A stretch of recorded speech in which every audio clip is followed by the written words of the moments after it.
Okay. So have we done internet sharing and stuff? Well, as I said, we started with Usenet and SneakerNet, where you basically walk floppy disks back and forth, and got into the internet and the music sharing.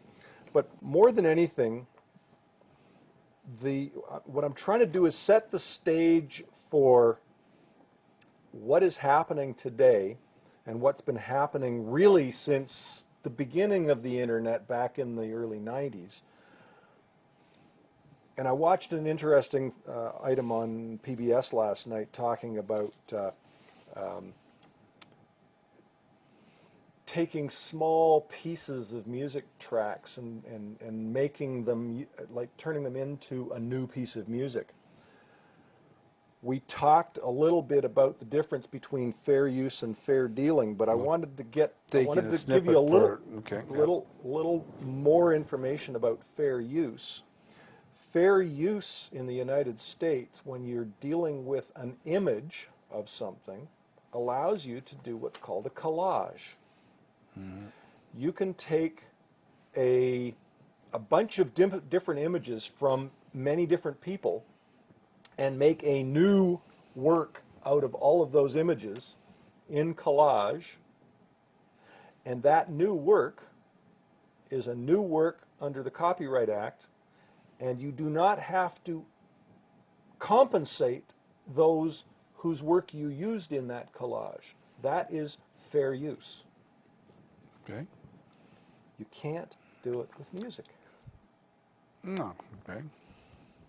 The reason you can't do it with music is because, or that you can with collage and not with music, is that the original court case for images, the new artist won.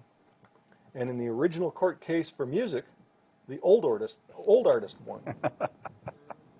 Well, and that's the major difference. Is down there, it's a gray area until the courts drive a stake in the sand and say this is the law. Well, in Canada, I know I don't remember, but somebody took a picture of the Marine building downtown and used it commercially, and they had to stop using it because the owners of the Marine building said that's our building, it's copyright. That, again, I don't know about Canada, but I don't believe that's okay. I know that happened in Vancouver. If you use it because it is an architectural thing as opposed to just a Vista thing, then I think that's correct. Okay, it's like representing it as your own art kind of thing. That's illegal. But if it is in the background of a picture, then you do have the right to take that picture. Yeah, but in this case, use it commercially. In this case, it was just a picture of the Marine. But again, I am not a lawyer, and I'm not going to go there. I don't remember whether it got on. We'll dig into that. If anybody's got a question, send me a piece of email. The email address is aroundtheworld@david-ingram.com, or if you really, just can't type that much, it's atw@david-ingram.com. All right. So where are we? We've sort of talked. You got Internet Rising on here. We've sort of done Internet Rising, haven't we? Internet Rising, yes. Basically, what's happened is the Internet, the fact of the Internet has meant that this private copying and Napster was the original, or was the best known of the file sharing sites. I mean, there was like 5 million things a day or something changing, wasn't it? It was massive. And Napster got cut down by the U.S. courts and basically got put out of business because the publishing industry said Napster was inducing and participating in illegal copying. And Napster was basically running the central index. Yeah. But the file all of the various people who had files and wanted to share. But the piece of music was not necessarily on Napster's computer. No, it might have been on mine. No, but they were inducing and participating in the file sharing. And again, I don't have the keywords in front of me.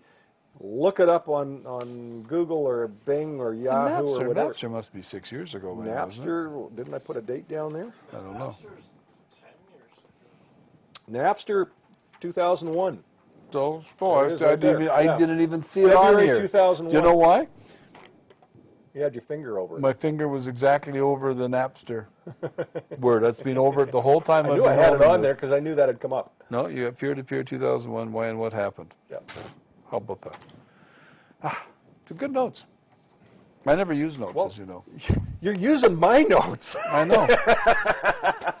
Well, I'm keeping you honest. Keeping me honest. Yeah.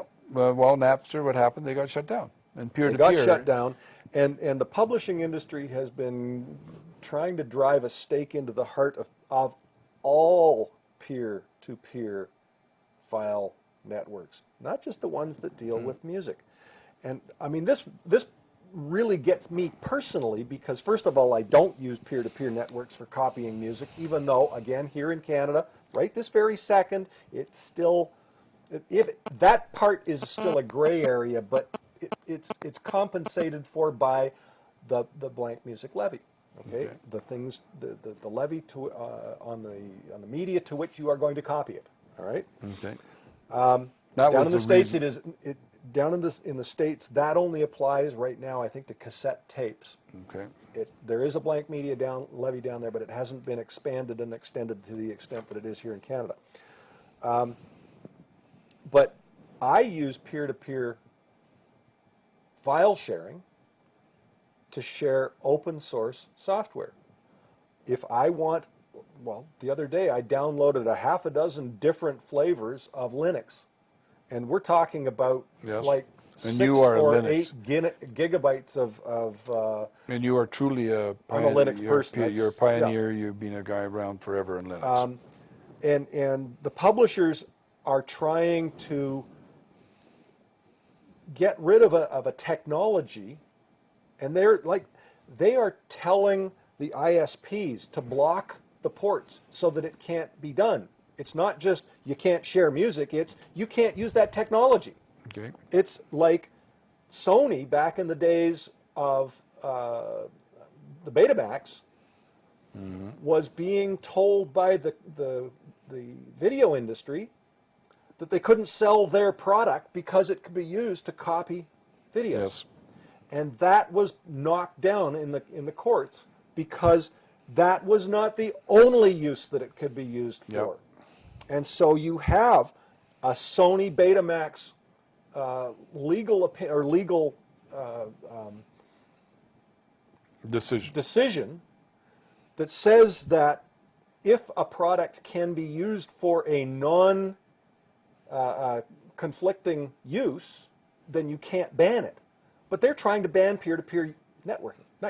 They're trying to stop it completely. Yep. And they're trying to get the ISPs to do it, and